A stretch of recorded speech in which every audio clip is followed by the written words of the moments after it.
참 예루살렘에 올라가서 바울은 순환이 많습니다.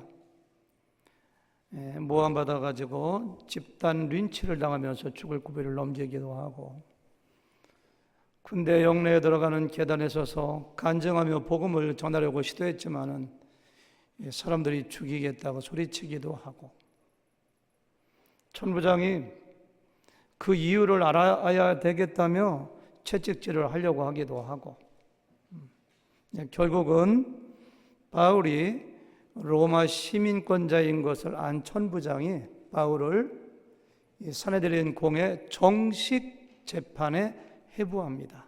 같이 읽어보실까요? 지난주에 마지막 절인데요, 22장 30절입니다. 시작. 이튿날 천부장은 유대인들이 무슨 일로 그를 고발하는지 진상을 알고자 하여 그 결박을 풀고 명하여 제사장들과 온 공회를 모으고 바울을 데리고 내려가서 그들 앞에 세우니라. 와, 로마 시민권자의 위력이 얼마나 대단한지. 앞에서는 왜 그들이 소동하는지 진상을 알고자 하여 채찍을 치라 했는데, 여기 보니까 진상을 알고자 하여 결박을 풀고 제사장들과 온 공회를 모으고 재판을 정식으로 받게 한 거예요. 로마 시민권의 위력입니다. 위력. 오늘 우리가 공부하게 될 23장 1절부터 11절까지는 사도 바울이 산헤드린 공회에서 재판받는 모든 과정을 기록하고 있어요. 산헤드린 공회는 70명으로 구성되어 있습니다. 이스라엘의 사법, 입법, 행정권을 가지고 있는 최고의 권력 기구이고, 사람을 죽일 수도 있고 살릴 수 있는 막강한 기관입니다. 예수님을 재판해서 십자가에 넘긴 기관이 바로 산헤드린 공회입니다. 베드로와 요한을 재판했던 기관도 이 기관이고요, 스데반을 돌로 쳐 죽이고 옛날 사울에게 믿는 사람들을 결박할 권한을 줬던 그 기관도 바로 이 기관, 이 배후에 있었어요. 따라서 이제 바울이 재판을 받는데, 바울을 재판하여 그 결과에 따라서 돌로 치라고 명령하면은 꼼짝없이 그 자리에서 죽을 수도 있는 정말 무시무시한 지금 재판정에 선 것을 우리가 알 수가 있습니다. 우리가 잠시 후에 읽어보겠습니다마는 재판정의 바울의 모습은 우리가 알고 있는 옛날의 그러한 담대하고 의연한 바울의 모습이 아닙니다. 여러분들이 성경을 통독할 때 오늘 본문을 읽어보면 그래서 당황돼요. 굉장히 해석하기도 어렵고 이해하기도 어려워요. 그럼에도 불구하고 성령의 저자이신 성령께서 우리들에게 꼭 이 말씀을 통해서 주시기 원하시는 교훈이 있기 때문에 저는 기록하신 줄로 믿습니다.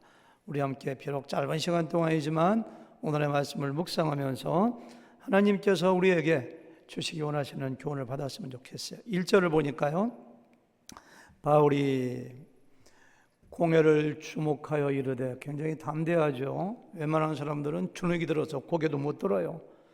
쫙 이렇게 쳐다보는 거예요. 여러분 형제들아, 존경하는 공회원 여러분, 이렇게만 하잖아요. 형제들아, 이렇게 얘기해요.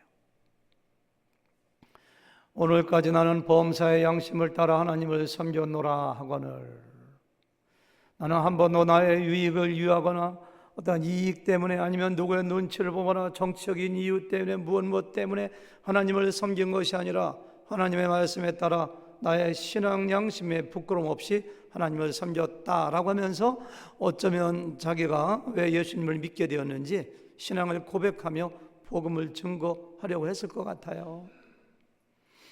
네, 이 말을 하자마자 2절입니다. 대제사장 아나니아가 바울 곁에 서 있는 사람들에게 그 입을 치라 명하니. 여러분, 제가 무슨 말 한마디 했는데 shut up 해도 기분이 안 좋은데 그 주둥이를 쳐 이렇게 하면은 얼마나 모욕적이겠어요. 유대 사회에서 누가 말을 했을 때 입을 치라고 하는 것은 가장 참 큰 모욕이라고 해요. 그 입을 쳐, 성경이니까 입이라고 했겠지 아나니아가 입이라고 하겠어요? 주둥아리를 쳐버려 이렇게 쓸지 모르게. 3절입니다.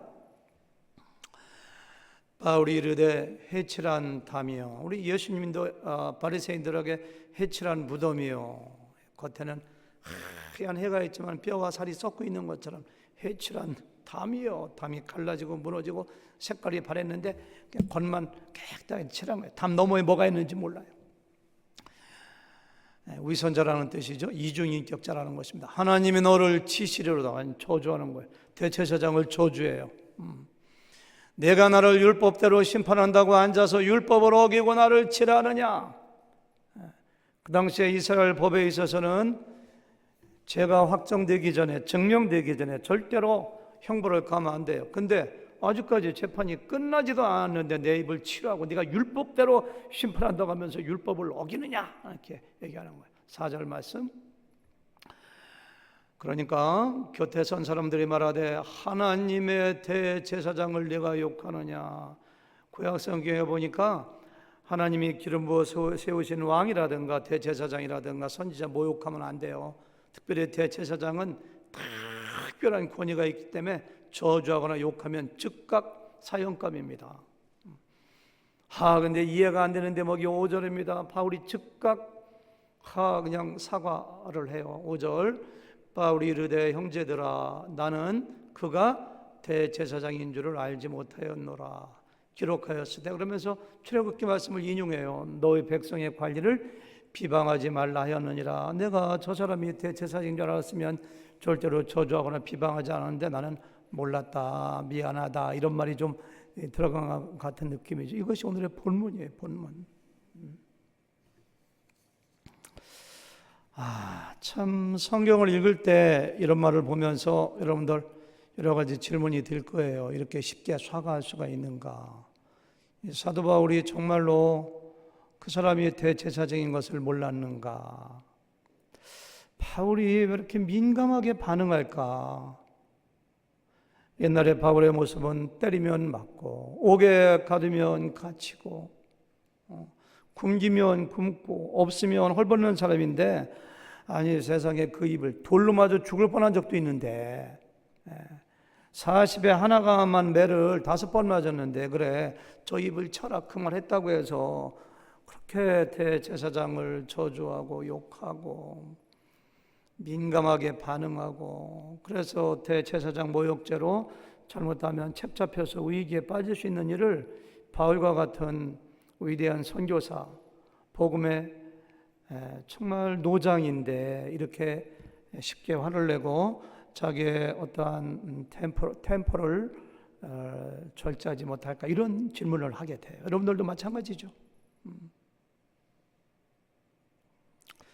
저는 바울이 이와 같이 민감한 반응을 보인 데는 대략 4가지 이유가 있을 거라고 생각해요. 지렁이도 밟으면 꼼틀하거든요. 지난주에 설명한 영린, 자기 입을 치라는 모욕을 듣고서 자기도 모르게 한마디밖에 안 했어. 나 지금까지 내 양심을 따라 하나님을 섬겼다. 그 말을 입을 치라고 하니까 자기도 너무너무 화가 나가지고 모욕을 참지 못하고 자신도 모르게 한 말이 아닐까, 이렇게도 생각해 보고요. 두 번째 생각할 수 있는 것은 자기는 입을 열어 복음을 증거하기 시작한 것이거든요. 양심 따라 하나님 섬겼다, 내가 예수 믿게 된 것도, 이렇게 하면서 하려고 하는데 입을 치라고 하니까 저 대제사장의 배 위에 있는 것은 나로 하여금 복음을 증거하지 못하게 입을 틀어 막는 거 보니까 사탄이야. 예수님께서 십자가에 달리려고 했을 때 사도 바울이 베드로가 그러면 안 됩니다 하니까 사탄아 내 뒤로 물러가라, 아주 그냥 베드로를 사탄 취급한 것처럼 대제사장을 야단친 것이 아니라 대제사장을 통해서 역사는 사탄을 책망한 것으로 본 것이 아닌가. 세 번째는 이 아나니아라고 하는 대제사장이 역사의 기록에 보면 굉장히 악한 왕입니다. 그래서 그 악한 것을 알고서 그것을 의도적으로 책망한 것이 아닌가. 유대인 역사가 요세푸스의 기록에 의하면 아나니아는 48년부터 59년까지 약 12년 동안 대제사장 측에 있던 사람인데요. 얼마나 탐욕스럽고 포악하고 성정이 급하고 이 잔인한 사람이었는지 모른다고요. 수많은 사람들을 죽이고 암살하고, 그리고 사마리아의 유혈 폭동에 가담하고 폭력을 행사하고, 심지어는 로마에게 아부하고, 그래서 AD 66년에 유대 민족주의자들에게 의해서 폭동 났을 때 살해된 사람이 아나니아예요. 말이 대제사장이지 이 사람 악한 사람, 믿음이 없어. 사도 바울이 이거 알고서 그러니까 책망하잖아. 해칠한 담이요, 하나님이 너를 치시리로다. 그래서 AD 66년에 쳐서 죽었잖아요. 그 사람의 악함을 책망하고 의도적으로 드러낸 것이다 라고 주석하는 학자들도 있어요. 마지막 네 번째는 간단해요. 불법 재판했기 때문에. 네가 율법을 가지고 판단하고 하면서 율법을 범하느냐? 이렇게 했어요. 나의 죄가 확정도 안 됐는데 내 입을 치라고 하느냐? 불법 재판에 대한 경고라는 거예요. 어떤 게 맞는지는 몰라요. 넷 중에 하나일 수도 있고 네 개 다일 수도 있어요. 여러분들 목장에 가서 한번 좀 나눠보세요. 어떤 게 맞을까? 근데 답은 없어요. 그거 가지고 싸우시면 안 돼요. 한 가지 분명한 것은 사도 바울은 자신의 입을 치라는 대제사장에 대하여 그냥 가만히 옛날처럼 당하고 있지 않고 민감하게, 과격하게 맞대응하고 있다는 사실이 우리에게 질문을 던져주는 겁니다. 왜 그랬을까? 바울이 이렇게 민감해졌을까? 저는 두 번째, 오늘 본문에서 또 한 가지 어려운 본문이 있습니다. 옆에 있는 사람들이 야, 내가 어떻게 대제사장을 욕해? 그 말 다음에는 너 대제사장 모욕죄로 한번 죽어볼래? 막 이런 말이 있는 거거든요. 그러니까 바울이 꼬리를 금방 내려요. 근데 몰랐다. 맞아. 하나님 말씀에도 하나님의 관리들을 욕하지 말라고 했다. 맞아. 미안하다. 몰랐다. 이렇게 얘기해요. 변명인가? 사과인가? 아니면 사과성 변명인가? 성경 어디를 봐도 사도 바울이 사과했다는 말이 없는데 오직 여기에서만 사도 바울이 사과하고 꼬리를 내립니다. 바울은 정말로 그가 대제사장인 것을 몰랐을까? 제가 던지는 질문이 그거예요. 많은 조석가들이나 학자들은 바울이 정말로 그가 대제사장인 것을 몰랐을 것이라고 변호해 줍니다. 천부장이 너무 갑자기 회의를 소집했기 때문에 제복을, 이 대제사장들은 에봇이라고 하는 옷을 입고 오거든요. 그 옷을 입고 올 시간이 없었을 것이다. 참 탁월한 변호사들을 갖고 있어요, 사도 바울은. 또 어떤 사람들은 사도 바울이 20년 가까이 예루살렘을 떠나 전도여행 다녔기 때문에 누가 대제사장인지 몰랐을 것이다. 심지어 어떤 사람들은 사도 바울이 안질이 있어서 시력이 나쁘기 때문에 그가 대제사장인지 몰랐을 것이다. 이렇게 사도 바울을 변호해주며 좋게 이해하는 사람들이 대부분이에요. 목사님들도 10 중에 9은 그렇게 설교하세요, 대개가. 반대로 그와 같은 해석에 반대하는 사람들도 있습니다. 그렇지 않다. 사도 바울이 어떻게 그가 대제사장인 것을 모를 수가 있느냐? 분명히 알고 있었지만 자신의 실수를 인정하고 즉각 사과한 것이다. 이렇게 얘기하는 사람도 있어요. 자기가 거기서 사과하지 않으면은 대제사장 모독죄로 인하여 즉각 돌에 맞아 죽을지도 모르는 위기 가운데서 그가 사과한 것이다. 사과할 수밖에 없었다. 이렇게 얘기하는 사람들이 있어요. 수많은 사람들이, 학자들이 사도 바울은 절대 거짓말할 리가 없다라고 하는 전제를 가지고 있기 때문에 제복을 안 입어서 몰랐다, 너 오랫동안 예루살렘 떠나 있어서 몰랐다, 눈이 시력이 안 좋아서 몰랐다고 얘기해 주지만 그건 말도 안 된다. 바울은 알았을 것이다. 세상의 대제사장이 정면에 앉아서 재판 사회를 보고 있는데 그걸 모를 리가 있느냐. 아무리 20년 동안 예루살렘 떠나 있었지만 세상에 그 당시에 10년 이상 대제사장 한 사람을 모를 수가 있겠느냐. 안질 눈이 나쁘다고 해서 시각장애인도 아닌데 왜 모르겠느냐. 그게 바울이 알았다는 거예요. 알았음에도 불구하고 사과하기 위해서 자신도 모르게 사실 아닌 것을 말하면서 몰랐다, 미안하다, 성경에도 써있지 이렇게 얘기했다는 거예요. 여러분들은 어디에 한 표를 던지시겠습니까? 조사해 보실까요? 한번 세어볼까요? 시간이 없어 안 될 것 같아요. 그렇죠?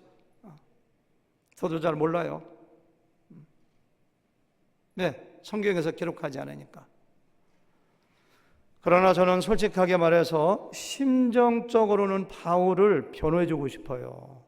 바울이 실수하지 않았다. 바울은 거짓말할 사람도 아니다. 바울은 불의하고 부정한 대제사장을 책망한 것이다. 바울은 대제사장인 것을 정말로 몰랐고 하나님 말씀대로 대제사장의 권위를 그는 인정해 준 것이다. 저도 이렇게 해석하려고 애를 썼고 그렇게 하고 싶어요. 그러나 팩트에 입각한, 사실에 입각한 현실로 볼 때는 그렇게 말하기에는 또 상당한 무리가 있어요. 바울도 신도 아니고 부족하고 연약한 인간인데 실수할 수도 있지 않는가 이렇게도 생각해 보는 거예요. 어떤 게 사실인지 몰라요. 심정적으로는 바울이 잘못한 게 없어. 바울은 완벽해. 그렇게 하고 싶은데 실제적으로 보면은 바울이 실수한 것 같다는 생각도 들고. 엄종호 목사님께 여쭤보고 싶은 마음이 제가 모르면 꼭 여쭤보거든요. 시간이 없어가지고. 엄종호 목사님, 그러니까 번쩍 말씀해 주세요. 엄종호 목사님. 암만 시간이 없어도 엄 목사님한테 제가 좀 멘토를 받아야 될 것 같아요. 엄 목사님 어떻게 생각하세요? 마스크 벗으시고 마이크 잡고. 바울이 알았는가 모르는가 하는 건 별로 중요한 것 같지는 않고요. 알았다. 또 대제사장이라는 것은 아까 10년 동안이었다고 하지만 그 해 제사장들이 사실 12명입니다. 그래서 예. 그 해 12장 되는 거는 12년에 한 번씩 돌아와요. 그래서 사실은 바울이 오랫동안 선교 여행을 다녀왔기 때문에 아나니아가 그 해 대제사장이었다는 사실은 모를 수도 있습니다. 예. 그리고 바울의 말은 사과라기보다는 비꼬는 말로 들려져요. 비꼬는 말로. 만약 당신이 제사장이라면 정말로 대제사장이라면 율법에 어긋나게 판결도 끝나지 않은 사람의 입을 치라고 하는 명령을 내릴 수 있느냐라는 의도가 담긴 그런 말같이 감사합니다. 들려져요. 예, 감사합니다. 아유, 너무 그냥 날카롭게. 제가 어디 가서 맥주 한잔 마시면서 사람들하고 얘기하다가 누가 나한테 반말하길래 야 내가 목사인데 목사도 몰라봐 하니까 목사인 줄 몰랐어. 이게 저를 비꼬는 거거든요. 네가 목사인데 맥주 마시냐? 지금 그 얘기라는 거예요. 반이라고 하는 주석가가 그렇게 주석했어요. 바울을 지금 바울의 대제사장을 조롱한 것이다. 네가 대제사장이 그거밖에 안 되냐 이렇게 그렇게 해석한 학자들. 역시 엄 목사님 탁월하십니다. 어떻게 설교 준비도 안 하셨는데 그냥 제가 한 달 동안 준비한 설교를 다 깨시네 버렸어요. 다음에 또 물어보겠습니다. 또 한 가지 질문이 나와요. 6절부터 10절까지도 본문이 굉장히 어려워요. 이해하기도 어렵고 해석하기 어려워요. 6절 볼까요? 바울이 그중 일부는 사두개인이요 다른 일부는 바리새인인 줄 알고 공회에서 이쳐가르되 여러분 형제들아 나는 바리새인이요 또 바리새인의 아들이라 죽은 자의 소망 곧 부활로 말미암아 내가 신문을 받노라. 와 공회 보니까 바리새인도 있고 사두개파도 있는데 거기서 와 그걸 보고 그걸 알고 나는 바리새인이요 죽은 자의 부활 죽은 자의 소망 부활을 가지고 신문 받는 겁니다 이렇게 얘기하는 거예요. 7절 그 말을 한즉 바리새인과 사두개인 사이에 다툼이 생겨 무리가 나누어지니 편가르기 한 거예요. 둘끼리 싸움시킨 거예요. 이는 사두개인은 부활도 없고 천사도 없고 영도 없다 하고 바리새인은 다 있다 함이라. 공회를 구성하는 바리새인들과 사두개파 사람들은 신학적인 견해가 완전 달라서 부활의 이슈를 딱 던지니까 그거 가지고 막 싸우기 시작하는 거예요. 9절 크게 떠들며 바리새인 편에서 몇 서기관이 일어나 다투어 이르되 바울을 막 옹호합니다. 우리가 이 사람을 보니 악한 것이 없도다. 갑자기 하나가 되어서 바울을 죽이려고 하다가 나는 바리새인이요 바리새인의 아들이다. 부활 가지고 신문을 한다니까 이 사람 악한 것이다. 그 다음 보세요. 혹 영이나 혹 천사가 그에게 말하였으면 어찌하겠느냐 하여 10절 큰 분쟁이 생기니 큰 분쟁 두 사람들이 그냥 막 국회에서 멱살 잡고 싸우는 것처럼 양파가 막 싸우니까 바울이 찢겨 죽을 것 같아. 10절 큰 분쟁이 생기니 천부장은 바울이 그들에게 찢겨질까 하여 군인을 명하여 내려가 무리 가운데 빼앗아 가지고 영내로 들어가라 하니라. 여기에 대해서도 상반된 두 가지 견해가 가능합니다. 하나는 바울을 옹호하는 견해이고 한 가지는 바울이 실수했다고 보는 견해입니다. 여러분, 바울을 변호해주는 해석은 바울이 복음을 증거하려고 했다는 거예요. 바울이 거기에 바리새파 사람들도 있고 사두개파 사람들이 있는 걸 알고 이렇게 했어요. 바리새인들은 부활을 믿는 사람들입니다. 천사도 영도 믿는 사람들입니다. 그렇지만 그들은 예수님의 부활을 믿지 않습니다. 저들에게 예수님의 부활을 증거해야지. 그래서 부활을 얘기한 거예요. 이 사두개파 사람들은 부활을 전혀 믿지 않습니다. 그래서 복음이 더 필요한 사람들입니다. 저 사람들에게 부활의 복음을 증거하기 위하여 내가 부활 때문에 심판받는다고 부활을 필두로 하여 사도 바울은 복음 증거할 때 늘 예수님의 부활을 가지고 얘기해요. 부활을 꺼냈다는 거예요. 근데 예기치 않게 자기들끼리 싸웠고 그래서 재판이 끝났다고 보는 것이지 사도 바울이 의도적으로 그들을 편가르게 하고 그들끼리 싸우도록 만든 것이 아니라고 보는 것이 바울을 옹호하는 사람들의 의견입니다. 정반대로 바울이 인간적인 술수를 썼다고 보는 사람들도 있습니다. 바울은 의도치 않게 대제사장을 모욕함으로 말미암아 재판이 불리하게 돌아가고 자기가 대제사장의 모욕죄로 걸릴지도 모르며 죽을지도 모른다는 위기를 맞이합니다. 그때 생각한 것이 묘수가 딱 떠올랐는데 딱 보니까 바리새인도 있고 사두개파도 있어.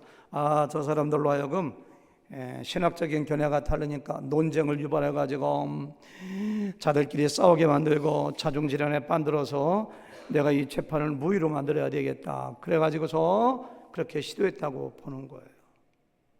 물론 이렇게 보는 사람들도 두 가지 의견이 있어요.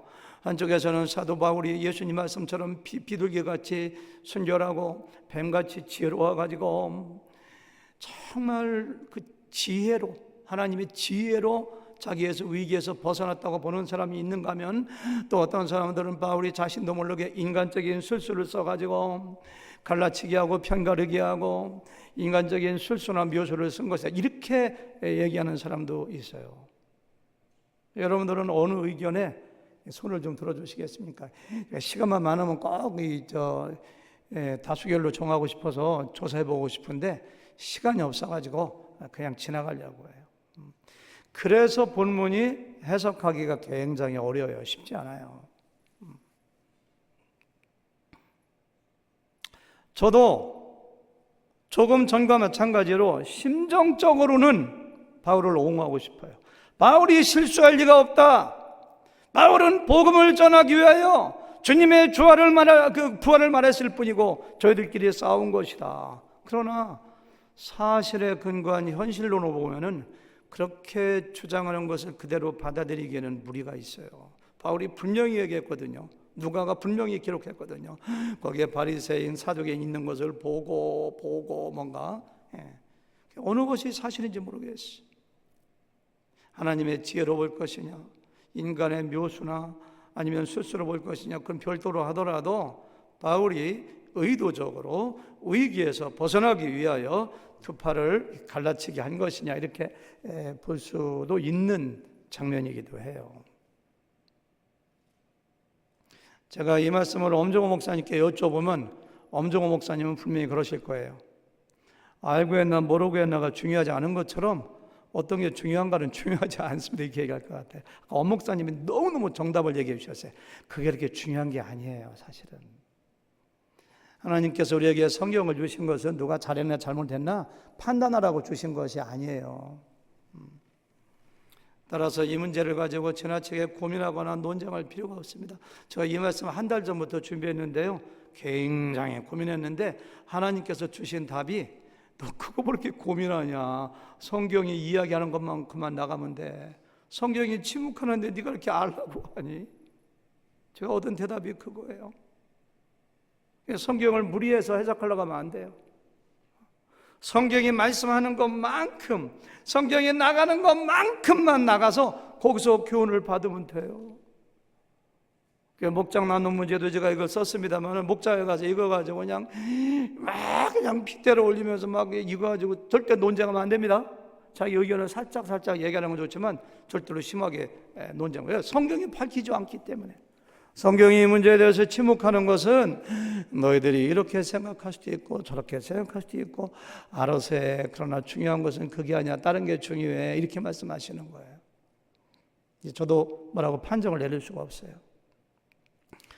정말로 중요한 것은 바로 그날 밤에 예수님께서 사도 바울을 찾아오셔서 위로하고 격려하셨다는 사실입니다. 11절 말씀 같이 보시겠습니다. 다 같이 한 목소리로 마스크를 쓰신 채로 시작.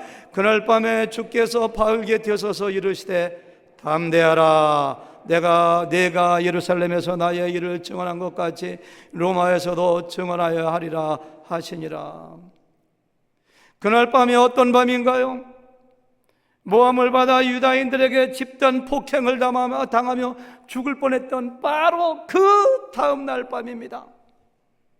군대 영내로 들어가는 계단에 서서 자신의 간증하며 복음을 전하다가 저놈 죽여라! 라는 함성을 들었던 날, 바로 그 다음 날입니다. 천부장의 명령을 받아 무시무시한 40에 하나 가만매를 맞을 뻔했던 날에 바로 그 다음 날입니다. 공회에서 정식으로 재판하다가 자기도 모르는 사이에 대제사장을 모욕하여 돌에 맞아 죽을 뻔했던 바로 그날 밤에 주님께서 찾아오셔서 제일 먼저 하시는 말씀이 담대하라, 담대하라. 거꾸로 얘기하면 바울이 뭐예요? 두려워하고 있다는 얘기거든요. 지금 두려워하고 있어요. 사랑하는 성도 여러분, 사도 바울도 인간이라는 걸 우리가 인정해야 됩니다. 이틀 사이에 4번이나 죽을 뻔했는데 사람들이 막 죽이라고 지금도 함성이 귀에 막 들려오는 것 같은데 어느 한 사람이 저를 죽일 놈이라고 해도 며칠 동안 잠을 못 잘 텐데 바울의 마음이 얼마나 위축되고 두려웠을까요? 그때 주님께서 오셔서 바울아, 두려워하지 마. 담대해야지. 내가 있잖아. 주님께서 이렇게 위로해 주시고 격려해 주시는 거예요. 왜 이렇게 해석할 수밖에 없느냐면은 사도 바울은 결정적인 위기의 순간마다 절망이 다가오고 두려울 때마다 하나님께서 다가와서 주님께서 다가와서 위로해 주셨어요. 사도행전 18장에 보니까요, 아테네 전도에 실패하고 그리고 디모데와 실라도 없이 누가도 없이 혼자 고린도에 내려와서 정말 사람들이 핍박하고 박해하고 어려울 때 그때 18장 9절 10절 보니까 주님께서 두려워하지 말며 침묵하지 말고 말해라. 내가 너와 함께 있으며 어떤 사람도 너를 대적하여 해롭게 할 자가 없을 것이니 이는 이 성중에 내 백성이 많음이니라. 그때도 예수님의 그 말 듣고서 힘내서 고린도를 부흥시켰거든요. 앞으로 몇 주 후에 보겠습니다. 사도행전 27장에 보니까요, 배를 타고 로마에 가다 풍랑을 만나서 정말 절망입니다. 살아날 가능성은 0.1%도 없어요. 다 죽게 됐어요. 그때 주님께서 나타나셔서 바울아, 두려워하지 말라. 내가 가이사 왕 앞에 가서 재판받아야지. 그리고 복음 전해야지. 하나님께서 너와 함께하는 자들을 다 내게 주셨다. 두려워. 그때도 말씀해 주세요. 하나님은 그런 분이에요. 두려움이 밀려올 때마다, 외로울 때마다, 낙심될 때마다, 슬픔이 받쳐올 때마다 찾아오셔서 말씀해 주시는 분, 그분이 우리 아버지 하나님이시고 우리 주인이신 예수님이십니다. 창세기 15장을 보세요. 하나님이 약속하신 자녀가 아브라함에게 생기지 않습니다.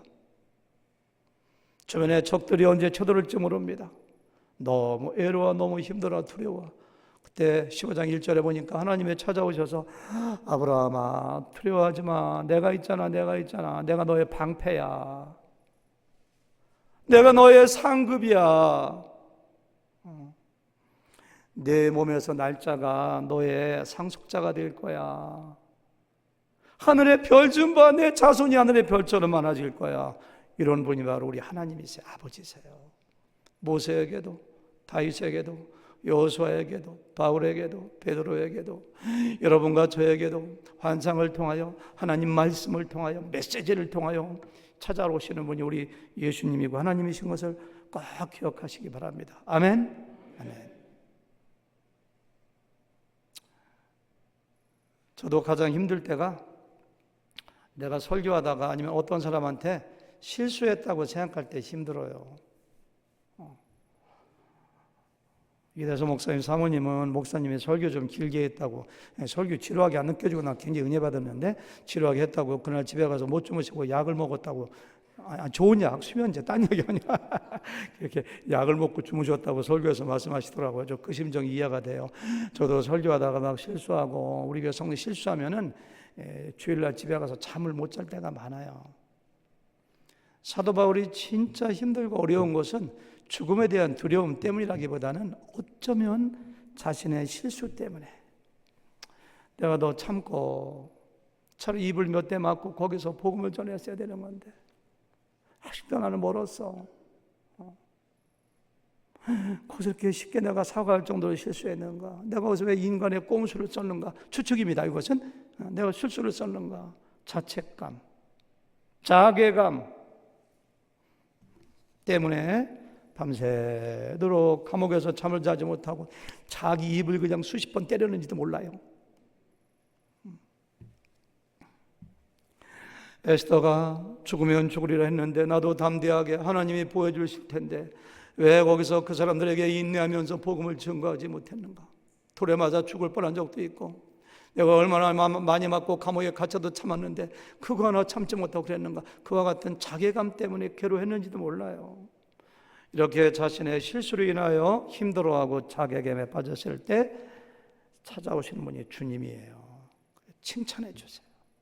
그리고 인정해 주세요. 그리고 사명을 새롭게 해주세요. 이 말이 그렇게 좋아요. 내가 예루살렘에서 나의 일을 증언한 것 같이.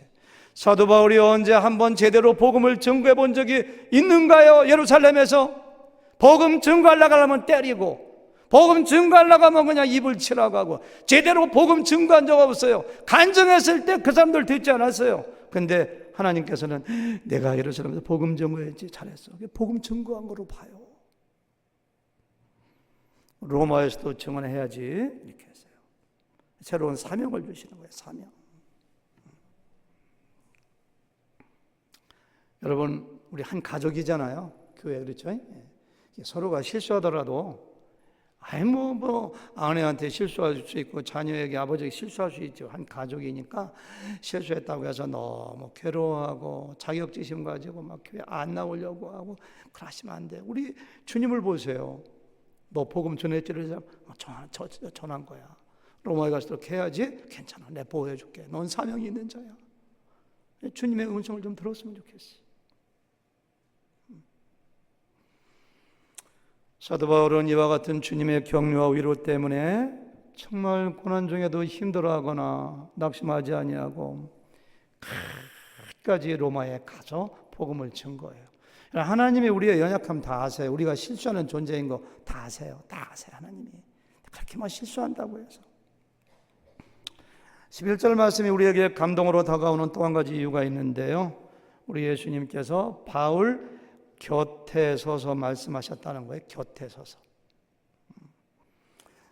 스데반이 순교할 때는 스데반이 눈을 들어보니까 멀리 하나님 보좌 우편에 예수님이 서신 것을 보건대, 그때는 멀리 천국에 계셨는데, 사도 바울 때는 환상 중에 예수님이 곁에 서서, 성경에 안 나오지만 사도 바울의 어깨에 손을 얹고 곁에 서서, 바울아 담대해야지, 예루살렘에서 복음 증거했던 것처럼 로마에 가서 전해야지, 걱정하지 마, 괜찮아. 이 말씀을 하도 묵상하니까 이 대목 설교 쓸 때는 제가 눈물이 나더라고요. 눈물이 나와. 우리 주님은 내 곁에 서서 말씀해 주시는 분이구나. 우리가 몰라보니까 그렇지, 깨닫지 못해 보니까 그렇지. 생각해 보세요. 베드로 실패했잖아요. 예수님 3번 부인하고 배반하고 자책감과 죄책감에 빠져가지고 자괴감에 빠져가지고 제자들 데리고 물고기 잡으러 가서 한 마리도 밤새도록 잡지 못하고 허탈하게 빈 배로 돌아올 때 주님께서 나타나셔서 야, 오른쪽에 던져봐라. 어마어마한 고기 잡게 하시고, 야, 나와서 내가 떡도 구워놓고 물고기 구워놨으니까 같이 먹자. 음식을 같이 먹어요. 음식을 곁에 계신 거죠. 곁에 계신 거죠. 이것 좀 먹어봐. 배고프지. 그 다음에 내 양을 취하지. 내 양을 먹여야지. 이렇게 사명을 주세요. 사명.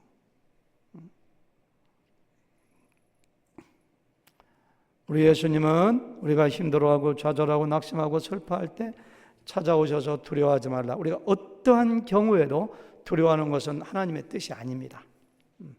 하나님이 기뻐하지 않아요. 위로해 주세요.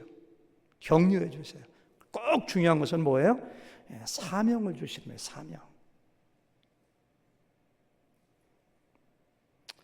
엘리야가 죽기를 구하며 로뎀 나무에 누워있을 때 주님께서 그에게 떡도 주고 물도 주고 멀리 호랍산에 가니까 사명을 주시거든요. 야, 내가 누구누구에게 기름 부어줘야 되고 근데 뭣도 하고 뭣도 해야지. 사명을 주세요. 여러분 힘드신가요? 좌절되시는가요? 예수님의 신방을 받아들이세요. 예수님은 찾아오십니다. 말씀으로 찾아오시든지 기도할 때 말씀 생각나게 하시든지 목사님을 통해서 말씀하시든지 주님께서 찾아오시면 그분이 이렇게 음성을 들려주세요. 이렇게 새 힘을 주세요. 그리고 꼭 주시는 것이 사명을 새롭게 하세요. 사명을 새롭게 하세요. 내 사는 이유가 무엇인가? 내가 죽지 않고 왜 살아야 되는가? 하나님 그거 위해 살겠습니다. 그때 힘이 나서 자리를 번쩍 들고 일어나는 거죠. 우리에게 모든 성도님들은 어떤 어려움이 있는지 몰라요. 저마다의 각자의 전 어려움이 다 있습니다. 크고 작은 당하나 힘들어요. 다. 그때 주님을 만나서 주님의 음성 듣고 사명을 새롭게 하심으로 이 어려운 시기를 승리하며 나아가시기를 주님의 이름으로 축원합니다. 하나님 감사합니다. 오늘 말씀을 통해서 주님의 음성 들려주시니 감사합니다. 하나님의 자녀, 하나님의 백성, 하나님을 아버지라 부르는 사람들은 절대 실망하지 않습니다. 절대 낙심하지 않습니다. 우리 예수님의 신방을 받아들이고 주님의 음성 듣고 사명을 새롭게 함으로 힘있게 끝까지 로마까지 가는 바울처럼 그러한 삶을 살아가는 저희들 되도록 축복하여 주시옵소서. 예수님의 이름으로 감사하며 기도 올려사옵나이다. 아멘.